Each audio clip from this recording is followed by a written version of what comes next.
ಇತ್ತೀಚೆಗೆ ಸಾಮಾಜಿಕ ಮಾಧ್ಯಮಗಳನ್ನ ನೀವು ಗಮನಿಸಿರ್ತೀರಾ ಅಂತ ಹೌದು. ಅಂದ್ಕೊಂಡಿರ್ತೀನಿ.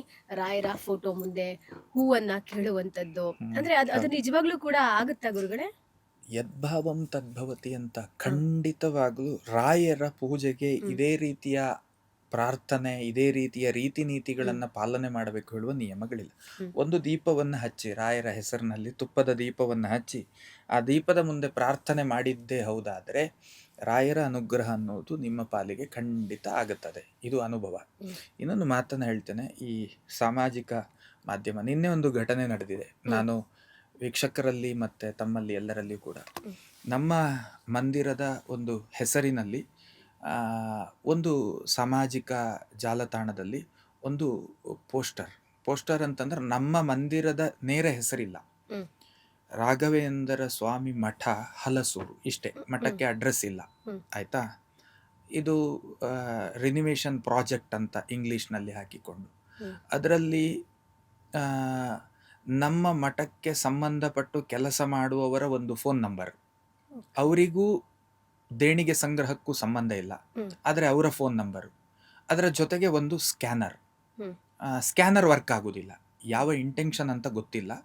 ಒಟ್ಟಾರೆಯಾಗಿ ಮಿಸ್ಲೀಡ್ ಮಾಡುವಂಥ ಒಂದು ಪೋಸ್ಟರು ಸಾಮಾಜಿಕ ಜಾಲತಾಣದಲ್ಲಿ ಹರಿದಾಡ್ತಾ ಇದೆ. ಅದಕ್ಕೆ ಕಾನೂನಾತ್ಮಕವಾದಂತಹ ದಾರಿಯಲ್ಲಿ ನಾವು ಹೊರಟಿದ್ದೇವೆ, ಅದು ಬೇರೆ ವಿಚಾರ. ಅಧಿಕೃತವಾಗಿ ಗುರುಸೇವಾ ಮಂಡಳಿ ಹೇಳುವಂಥ ಹೆಸರಿಲ್ಲದ ಪೋಸ್ಟರು ಅದು ನಮ್ಮ ಮಠಕ್ಕೆ ಸಂಬಂಧಪಟ್ಟದ್ದೇ ಅಲ್ಲ. ಒಂದು ವೇಳೆ ನಿಮಗೆ ಇನ್ನೂ ಕನ್ಫರ್ಮೇಷನ್ಗೆ ನಂಬರ್ ಇರುವುದಕ್ಕೆ ಕರೆ ಮಾಡದೆ ತಾವು ಯಾವ ಕಾರಣಕ್ಕೂ ಏನನ್ನು ಮಾಡಬೇಡಿ. ಇನ್ನೂ ಒಂದು ಹೆಜ್ಜೆ ಮುಂದೆ ಹೋಗಿ ಹೇಳೋದಿದ್ರೆ, ಲೊಕೇಶನ್ಗೆ ಬರದೆ ನೀವೇನೂ ಮಾಡಬೇಡಿ. ಲೊಕೇಶನನ್ನು ನೋಡಿ ಮಾಡಿ ಕರೆಕ್ಟ್. ಹತ್ತಿರದಲ್ಲಿರುವವರಿಗೆ. ಯಾಕೆ ಅಂತಂದರೆ ಒಂದು ಆತ್ಮತೃಪ್ತಿ ನಮಗೆ ಪ್ರಾಪ್ತಿ ಆಗ್ತದೆ, ರಾಯರನ್ನು ನೋಡಿದಾಗೂ ಆಗ್ತದೆ ಹೇಳೋದು ನನ್ನ ಭಾವನೆ. ಈ ಕಾರಣಕ್ಕೆ ಈ ಒಂದು ವಿಷಯವನ್ನು ಗಂಭೀರವಾಗಿ ನಮ್ಮ ಸಮಾಜ ನೋಡಬೇಕು ಅಂತ ನಾನು ವಿನಂತಿ ಮಾಡ್ತೇನೆ. ಯಾಕಂತಂದರೆ ನಮ್ಮ ಹೆಸರುಗಳಿಗೂ ಕೂಡ ಅಪಖ್ಯಾತಿ ಬರಬಾರದು. ನಾವು ಮಾಡುವ ಕೆಲಸ ಏನು ನಮ್ಮ ಯೋಜನೆ ಇದ್ದಿದೆಯೋ ಅದನ್ನು ಸಮಾಜದ ಮುಂದೆ ಹೇಳ್ತಾ ಇದ್ದೇವೆ. ನಾವು ಏನನ್ನು ಮಾಡೋದಿಲ್ವೋ ಅದನ್ನು ಹೇಳುವ ಪ್ರಶ್ನೆಯೇ ಇಲ್ಲ, ಹೇಳೋದು ಇಲ್ಲ. ಹಾಗಾಗಿ ಈ ಥರದ ತಪ್ಪು ದಾರಿಯಲ್ಲಿ ಯಾರೋ ಏನನ್ನೋ ಮಾಡಿ ಆಮೇಲೆ ಆ ಆಪಾದನೆಗಳನ್ನು ನಾವು ತಗೊಳ್ಳುವಂಥ ಪರಿಸ್ಥಿತಿ ನಿರ್ಮಾಣ ಆದರೆ ಅದು ಬಹಳ ಕಷ್ಟ. ಹಾಗಾಗಿ ಈಗಾಗಲೇ ಅದರ ಬಗೆಗಿನ ಏನು ವಿವರಣೆ ಇದೆ ಅದನ್ನು ಸಮಾಜದ ಮುಂದೆ ಇಟ್ಟಿದ್ದೇನೆ. ಅದಕ್ಕೆ ಪೂರಕವಾಗಿ ಸಮಾಜ ಸ್ಪಂದಿಸಲಿ ಅಂತ ವಿನಂತಿಸಿಕೊಳ್ತೇನೆ. ನಿಜವಾಗ್ಲೂ ಕೂಡ ರಾಯರು ಹೂವನ್ನ ಕೊಡ್ತಾರಾ ಗುರುಗಳೇ? ಇದು ನಾನು ಕಣ್ಣಲ್ಲಿ ನೋಡಿದ್ದೇನೆ. ಕೊಡ್ತಾರೆ. ನಮ್ಮಲ್ಲಿ ಒಬ್ಬರು ಭಕ್ತರು ಬರ್ತಾ ಇದ್ರು. ಈಗ ಅವರು ನನ್ನ ಜೊತೆಗಿಲ್ಲ. ತುಂಬ ಆತ್ಮೀಯ ಭಕ್ತರು ಅವರು. ಅವರು ಜೈನ್ ಕಮ್ಯುನಿಟಿಯವರು. ಆಯಿತಾ?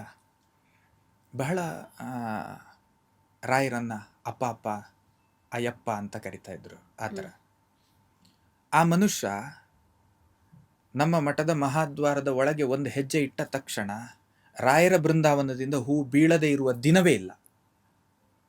ಇದು ನಾನು ಕಣ್ಣಿಂದ ಕಂಡದ್ದನ್ನು ನಾನು ನಿಮಗೆ ಹೇಳ್ತಾ ಇದ್ದೇನೆ. ಅಂದರೆ ಈಗ ಅವ್ರು ಬರ್ತಾ ಇಲ್ಲ ನಮ್ಮ ಮಠಕ್ಕೆ. ಪ್ರತಿ ವರ್ಷ ರಾಯರ ಆರಾಧನೆಗೆ 3 ದಿನದ ಅನ್ನದಾನಕ್ಕೆ ಬೇಕಾಗುವಂಥ ಎಲ್ಲ ಸಾಮಗ್ರಿಗಳನ್ನು ಕೂಡ ಅವರು ಒದಗಿಸಿಕೊಡ್ತಾ ಇದ್ರು. ಕಾರಣಾಂತರಗಳಿಂದ ಬರ್ತಾ ಇಲ್ಲ. ಇಟ್ಸ್ ಕಾಮನ್, ಋಣಗಳು ಅಂತ ನಾನು ಮತ್ತೆ ಅದನ್ನು ಸಂಬೋಧನೆ ಮಾಡ್ತೀನಿ. ಯಾವುದೇ ಜಗಳ ಇಲ್ಲ, ಮನಸ್ತಾಪಗಳು, ನಥಿಂಗ್. ಬಟ್ ಬರ್ತಾ ಇಲ್ಲ, ಇದು ವಾಸ್ತವ. ಹಾಗಾಗಿ ರಾಯರು ಅಂದರೆ ಆ ಮನುಷ್ಯನಲ್ಲಿ ಬ್ಲೈಂಡ್ ಪ್ರೀತಿ, ಬ್ಲೈಂಡ್ ಭಕ್ತಿ, ಅದನ್ನು ಕಂಡಿದ್ದೇನೆ ನಾನು. ಭಕ್ತಿಯನ್ನು ಮಾಡಿದ ಕಾಲದಲ್ಲಿ ಯಾವುದೇ ಲೋಪದೋಷಗಳಿಲ್ಲ, ಕೊರತೆಗಳಿಲ್ಲ. ಆ ರೀತಿಯ ಭಕ್ತಿ, short time but very strong ನಂಬಿಕೆಯ ಭಕ್ತಿ ಅದು. ಹಾಗಾಗಿ ಶರಣಾಗತಿ. ಆ ಭಕ್ತಿಗೆ ಆ ಮನುಷ್ಯ ಬಲಗಡೆ ಕಾಲ ಎತ್ತಿ ದೇವಸ್ಥಾನದ ಮಠದ ಒಳಗೆ ಇಟ್ಟ ತಕ್ಷಣ ಬೃಂದಾವನದಲ್ಲಿದ್ದ ಹೂ ಬೀಳುವುದು ಖಚಿತ, ಬಿದ್ದಿದೆ. ಗೊತ್ತಿಲ್ಲ, ಹೇಗೆ ಹೇಳಿ ನಾನು. ಆ ಮನುಷ್ಯನಿಗೆ ಒಳ್ಳೇದಾಗಿದೆ, ತುಂಬ ಒಳ್ಳೆ ಸ್ಥಿತಿಯಲ್ಲಿದ್ದಾರೆ, ಇವತ್ತಿಗೂ ಕೂಡ ಬಹಳ ಚಂದದ ಸ್ಥಿತಿಯಲ್ಲಿದ್ದಾರೆ. ನಮ್ಮಲ್ಲಿಗೆ ಬರುವುದಿಲ್ಲ ಅನ್ನೋದು ಅದೊಂದು ಡಿಫ್ರೆಂಟ್ ಮ್ಯಾಟ್ರ್. ಬಟ್ ಅವ್ರು ರಾಯರ ಹತ್ರ ಹೋಗೋದಿಲ್ಲ ಅಂತ ನಾನು ಹೇಳೋದಿಲ್ಲ, ಎಲ್ಲಿಯಾದರೂ ಹೋಗ್ಬೋದು ಅಲ್ವಾ. ಸೊ ರಾಯರ ಅವ್ರ ಜೊತೆಗಿದ್ದಾರೆ, ಅವರು ರಾಯರ ಜೊತೆಗಿದ್ದಾರೆ, ರಾಯರ ಅನುಗ್ರಹ ಅವರಿಗೆ ಸಿಕ್ಕಿದೆ. ಇದರಲ್ಲಿ ಎರಡು ಮಾತೇ ಇಲ್ಲ. ಬಹಳ ಎತ್ತರದ ಸ್ಥಾನದಲ್ಲಿ ಇವತ್ತಿದ್ದಾರೆ. ಅವತ್ತು ಅಂತಹ ಸ್ಥಿತಿ ಇರಲಿಲ್ಲ, ಬಹಳ ಸಂದಿಗ್ಧ ಸ್ಥಿತಿಯಲ್ಲಿ ಇದ್ದಾಗ ನನ್ನ ಅಲ್ಲಿಗೆ ಬರ್ತಾ ಇದ್ರು. ಇವತ್ತು ಸಂತೋಷ, ನಮಗೇನು ಅದರಲ್ಲಿ ಬೇಸರ ಇಲ್ಲಪ್ಪ. ಯಾರದ್ದಾದ್ರೂ ಬದುಕಿನಲ್ಲಿ ಒಂದು ಧನಾತ್ಮಕ ಬದಲಾವಣೆಗೆ ಹ್ಮ್. ನಮ್ಮ ಕ್ಷೇತ್ರ ಕಾರಣ ಆಗಬೇಕು, ನಾವು ಕಾರಣ ಆಗ್ಬೇಕಷ್ಟೇ, ಖಂಡಿತ. ಮತ್ತಿನ್ನೇನಿಲ್ಲ. ಅವರ ನೆಗೆಟಿವಿಟಿಗೆ ನಾವು ಹ್ಮ್. ಕಾರಣ ಆಗದಿದ್ರೆ ಆಯ್ತು ಹ್ಮ್. ಅಷ್ಟೇ. ಗುರುಗಳೇ, ಮತ್ತೊಂದು ಇವಾಗ ಇತ್ತೀಚೆಗೆ ಒಂದು ಟ್ರೆಂಡ್ ಸ್ಟಾರ್ಟ್ ಆಗ್ಬಿಟ್ಟಿದೆ. ಅಂದ್ರೆ ರಾಯರ ಒಂದು ಅಚ್ಚೆಯನ್ನ ಹಾಕ್ಸ್ಕೊಳ್ಳುವಂಥದ್ದು, ಒಂದು ಹೆಸರನ್ನ ರಾಯರಿದ್ದಾರೆ ಅಂತ ಹಾಕ್ಸ್ಕೊಳ್ಳುವಂಥದ್ದು, ಒಂದು ವೀಣೆಯನ್ನ ಹಾಕ್ಸ್ಕೊಳ್ಳುವಂಥದ್ದು. ಅಂದ್ರೆ ಈ ಈ ತರ ಹಾಕ್ಸ್ಕೊಳ್ಬಹುದಾ ಅಥವಾ ಹೇಗೆ ಅಂತ? It's wrong. Wrong. Wrong. Okay. ಹ್ಮ್. ಖಂಡಿತ ಮಾಡ್ಕೊಳ್ಬಾರ್ದು. ಆ, ಮತ್ತೆ ಆ, ಪ್ರಕೃತಿ ನಿರ್ಮಿತ, ಪ್ರಕೃತಿ ದತ್ತವಾದಂಥ ಈ ಪಂಚಭೌತಿಕ ಶರೀರ, ಈ ಕಾಯ ಏನಿದೆ, ಇದನ್ನ ಇದ್ದ ಹಾಗೆ ಕಾಪಾಡಿಕೊಳ್ಳುವಂತಹ ಕೆಲಸವನ್ನ ನಾವು ಮಾಡಬೇಕು. ಯಾವ ಕಾರಣಕ್ಕೂ ಕೂಡ ಅದೆಲ್ಲ ಒಂದು ಏನು ಕೇಳಿದ್ರೆ, ಆ ವೃತ್ತಿಯನ್ನ ಮಾಡುವಂಥವ್ರು ಅಥವಾ ಅದನ್ನ ಫಾಲೋ ಮಾಡುವವರ ಬಗ್ಗೆ ನಾನೇನು ಮಾತಾಡೋದಿಲ್ಲ. ನನಗದು ಮಾತಾಡ್ಲಿಕ್ಕೆ ರೈಟ್ಸ್ ಇಲ್ಲ ಅಂತ ಅನ್ಕೊಳ್ತೇನೆ. ಬಟ್ ಈ ಥರದ ಒಂದು ಭಕ್ತಿ ಏನಿದೆ, ಇದು ಭಕ್ತಿ ಅಲ್ಲ. ಅದನ್ನು ಭಕ್ತಿ ಅಂತ ಕನ್ಸಿಡರ್ ಮಾಡ್ಲಿಕ್ಕೆ ಆಗೋದಿಲ್ಲ. ಅದರೊಂದು ಹಿಂಸೆ ಕಾಣ್ತದೆ, ನೋವುಗಳು ಕಾಣ್ತದೆ. ಅದೆಲ್ಲ ಆಗಬಾರ್ದು ಅನ್ನೋದು ಧಾರ್ಮಿಕತೆಯ ಮೂಲ ಚಿಂತನೆ ಇರುವಂಥದ್ದು. ಹಾಗಾಗಿ ಆ ಥರದ ಟ್ರೆಂಡ್ಗಳನ್ನು ನೀವು ರಾಯರಿದ್ದಾರೆ ಅಂತ ಬರ್ಕೊಳ್ಳೋದು ದೇಹದಲ್ಲ, ಮನದಲ್ಲಿ ಫಿಕ್ಸ್ ಮಾಡಿ, ಮನಸ್ಸಿನಲ್ಲಿ ಫಿಕ್ಸ್ ಮಾಡಿ. ರಾಯರ ಭಾವಚಿತ್ರವನ್ನ ಮನಸ್ಸಿನಲ್ಲಿ ಫಿಕ್ಸ್ ಮಾಡಿ, ಹೃದಯದಲ್ಲಿ ಫಿಕ್ಸ್ ಮಾಡಿ. ಅಂದ್ರೆ ಚಿತ್ರದ ಮೂಲಕ ಬೇಕು ಅಂತಲ್ಲ, ಚಿತ್ರದ ಮೂಲಕ ಮನೆಯಲ್ಲಿ ಇಡಿ, ದೇವ ಮಂದಿರದಲ್ಲಿ. ಇದು ಬೇಡ ಅಂತ ನಾನು ವಿನಂತಿ ಮಾಡುತ್ತೇನೆ. ಈ ರೀತಿ ಯಾವ ಹಚ್ಚೆಯನ್ನು ಹಾಕಿಸ್ಕೊಳ್ಳುವಂಥದ್ದೇನಿದೆ, ಇಟ್ಸ್ ನಾಟ್ ರೈಟ್, ಒಳ್ಳೇದಲ್ವೇ ಅಲ್ಲ. ಆರೋಗ್ಯ ದೃಷ್ಟಿಯಲ್ಲಿಯೂ ಕೂಡ ಮಾರಕತೆ ಉಂಟದ್ರಿಂದ ಇದನ್ನ ಮೈಂಡಲ್ಲಿ ಇಟ್ಕೊಳ್ಬೇಕು. ಮೆಡಿಕಲ್ ಸೈನ್ಸ್ನ ಬೇಸಲ್ಲಿ ನೀವು ಗೈಡನ್ನು ತಗೊಂಡ್ರೆ it is very danger, it is wrong ಅಂತ ನಿಮಗೆ ಪ್ರಿಡಿಕ್ಷನ್ ಬರ್ತದೆ, ಡಯಾಗ್ನೋಸ್ ರಿಪೋರ್ಟ್ ಬರ್ತದೆ. ದಯವಿಟ್ಟು ಮಾಡಬೇಡಿ ಆ ಕೆಲಸವನ್ನ ಅಂತ ನಾನು ಹೇಳ್ಕೊಳ್ತೇನೆ. ಗುರುಗಳೇ, ಮತ್ತೊಂದು ವಿಚಾರ. ಈಗ ರಾಯರ ಹತ್ರ ಹೋಗ್ಬೇಕು, ಅವರ ಸನ್ನಿಧಾನಕ್ಕೆ ಹೋಗ್ಬೇಕು ಅಂದ್ರೆ ರಾಯರ ಅನುಗ್ರಹ ಇರಲೇಬೇಕು ಅಂತ ಹೇಳಿ ಒಂದಷ್ಟು ಜನ ಹೇಳ್ತಾರೆ. ಅನುಗ್ರಹ ಇರಬೇಕು ಅನ್ನೋದಕ್ಕಿಂತಲೂ ಋಣ ಬೇಕು. ಋಣ ಬೇಕು. ಇದು ಸಮರ್ಪಕ ಅಂತ ಅಂದುಕೊಳ್ತೇನೆ. ಈಗ ಯಾರನ್ನ ಕಾಣಬೇಕು, ಯಾರಿಂದ ಫಲಾನುಭವಿಗಳಾಗಬೇಕು, ಯಾರ ಜೊತೆಗೆ ಬದುಕಬೇಕು, ಇದೆಲ್ಲ ಋಣಕ್ಕೆ ಸಂಬಂಧಪಟ್ಟಂತ ವಿಷಯ. ಅದು ನಮ್ಮ ಪ್ರಾಚೀನರ ಭಾಷೆಯಲ್ಲಿ ಮಾತಿನಲ್ಲಿ ಉಂಟಲ್ಲ, ಹೆಣ್ಣು ಹೊನ್ನು ಮಣ್ಣು. ಮತ್ತೆ ಅದೆಲ್ಲವೂ ಕೂಡ ನಮಗೆ ಸುಖವನ್ನೇ ಕೊಡಬೇಕು ಅಂತೇನಿಲ್ಲ, ದುಃಖವನ್ನು ಕೊಡುತ್ತದೆ. ಜಾಸ್ತಿ ಸಂಪತ್ತಿದ್ರೆ ಮನೆಯಲ್ಲಿ ಇಡೀ ದಾಳಿ ಆಗುತ್ತೆ. ಹಾಗಾದ್ರೆ ಸಂಪತ್ತು ನಿಮ್ಗೆ ದುಃಖ ಕೊಡ್ತಾ? ಸೊ ಹಾಗಾಗಿ ಹೆಣ್ಣು ಅಷ್ಟೇ, ದಾಂಪತ್ಯ ಚಂದ ಇದ್ರೆ ಎಲ್ಲ ಚಂದ. ಎಲ್ಲೋ ಸಣ್ಣ ಟ್ರ್ಯಾಕ್ ಮಿಸ್ ಆಯ್ತು ಅಲ್ಲಿ, ಅದು ದುಃಖವೇ. ಹಾಗಾಗಿ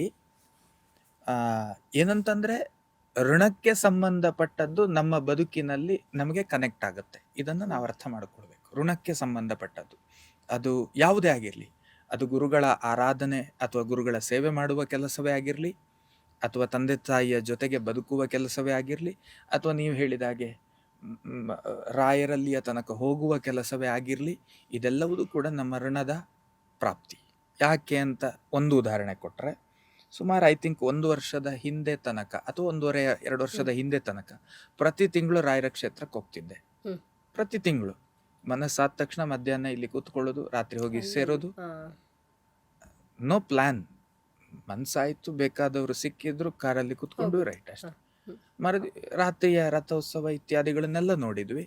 ಮರುದಿವಸ ಬೆಳಿಗ್ಗೆ ಎದ್ವಿ, ಮತ್ತೆ ದರ್ಶನ ಮಾಡಿದ್ವಿ. 9 ಗಂಟೆ ತನಕ ಎಲ್ಲ ಅಲ್ಲಿದ್ದು ಎಲ್ಲ ಕಾರ್ಯಕ್ರಮ ಮುಗಿಸೋದು, 9 ಗಂಟೆಗೆ ಮತ್ತೆ ಹೊರಡೋದು, ಮತ್ತೆ ಮಧ್ಯಾಹ್ನ ಬೆಂಗಳೂರಿಗೆ. ಈ ತರ ಸತತವಾಗಿ ಕೆಲವು ವರ್ಷಗಳು ನಡೆಸಿದ್ವಿ. 1.5 ವರ್ಷ ಆಯ್ತು, ಹೋಗ್ಲೇ ಇಲ್ಲ. ಇದು ನಮ್ಮ ಯೋಜನೆ ಅಲ್ಲ, ದುಡ್ಡಿನ ಕೊರತೆ ದೇವ್ರ ದಯದಿಂದ ಏನಿಲ್ಲ. ಸಮಯವು ಅವರಿಗಾಗಿ ಮಾಡ್ಕೊಳ್ಳಿಕ್ಕೆ ಸಮಯದ ಕೊರತೆಯೂ ಇಲ್ಲ. ಇಲ್ಲಿ ಪ್ರೇರಣೆ ಆಗ್ಬೇಕಲ್ಲ, ಇಲ್ಲಿ ನಿರ್ಧಾರ ಮಾಡುವಲ್ಲಿಗೆ ಪ್ರೇರಣೆ ಆದ್ರೆ ನಿರ್ಧಾರ ಆಗುತ್ತದೆ. ನಾನೀಗ ಹಠ ಕಟ್ಟಿದ್ದೇನೆ, ನನಗೆ ರಾಯರನ್ನ ಹೊಸ ಮಂದಿರದಲ್ಲಿ ಕೂರಿಸಬೇಕು, ಆಮೇಲೆ ಮತ್ತೆ ಹೋಗ್ಬೇಕು ಅನ್ನೋದು ನನ್ನ ಮೈಂಡಲ್ಲಿ ಫಿಕ್ಸ್ ಆಗಿದೆ. ಈ ಕಾರಣದಿಂದ ಹಾಗಾಗಿ ಋಣಗಳಿದ್ದಾಗ ಮಾತ್ರ ಅದು ನಮ್ಮಿಂದ ಆಗ್ಲಿಕ್ಕೆ ಸಾಧ್ಯ, ಅಥವಾ ಅದು ನಮ್ಮ ಬದುಕಿನಲ್ಲಿ ಕನೆಕ್ಟ್ ಆಗ್ಲಿಕ್ಕೆ ಸಾಧ್ಯ. ಋಣ ಮುಗೀತು ಅಂತಂದ್ರೆ ಮತ್ತೊಂದು ಕ್ಷಣವೂ ಕೂಡ ಯಾವ ಕನೆಕ್ಟಿವಿಟಿಯೂ ಇಲ್ಲ. It is nature decide. Latest ಹಾಗೂ ಇಂಟ್ರೆಸ್ಟಿಂಗ್ ಸುದ್ದಿಗಳಿಗಾಗಿ ಬಾಸ್ ಟಿವಿ ಕನ್ನಡ ಚಾನೆಲ್ನ ಸಬ್ಸ್ಕ್ರೈಬ್ ಮಾಡಿ. ಹಾಗೆಯೇ ಬೆಲ್ ಐಕಾನ್ ಪ್ರೆಸ್ ಮಾಡಿ. ಇದರ ಜೊತೆಗೆ ಫೇಸ್ಬುಕ್, ಇನ್ಸ್ಟಾಗ್ರಾಮ್, ಎಕ್ಸ್ನಲ್ಲೂ ಮಿಸ್ ಮಾಡದೆ ಫಾಲೋ ಮಾಡಿ.